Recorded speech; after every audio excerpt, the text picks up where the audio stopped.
কি অবস্থা বল ভাই? প্রত্যেকটা ফ্রেন্ড লিস্টে এমন কিছু মানুষ আছে যাদের জীবনে হাসি, দুঃখ, রং, তামাশা, কষ্ট কিছু নেই। একে জীবনে স্কাই লাইফ, একে জীবনে লাভ নাই, স্যাড নাই, একে জীবনে কেয়ার নাই, একে জীবনে এগ্রি নাই, একে জীবনে কিচ্ছু নাই। একেবারে একে জীবন ফাঁকা। একে জীবনে খালি লাইক আছে। মনে করেন আপনি ফেসবুকে একটা ছবি চাইছেন, সে একটা লাইক দেবে। মনে করেন আপনার গার্লফ্রেন্ডের লাগে আপনি ঘুরতে গেছেন, সে জায়গায় একটা লাইক দেবে। মনে করেন আপনার এই যে কেউ ঠিক আছে, আপনি একটা শোকের পোস্ট ছাড়ছেন, সে জায়গায় একটা লাইক দেবে। কেউ জীবনে লাইক ছাড়া অন্য কিছু নেই। মনে করেন আপনি খুব অসুস্থ, প্রচন্ড পরিমাণ অসুস্থ, এগুলো এটা পোস্ট ছাড়ছেন, সিক পোস্ট, হেজা একটা লাইক দেবে। মানে কি, আপনি অসুস্থ হয়ে কি পছন্দ করছে।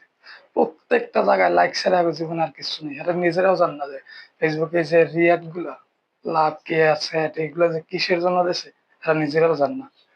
প্রত্যেকটা ফ্রেন্ড লিস্টে এরকম কিছু মানুষ আছে, আপনার ফ্রেন্ড লিস্টেও আছে। মেনশন দেন, এমনই মেনশন দেন।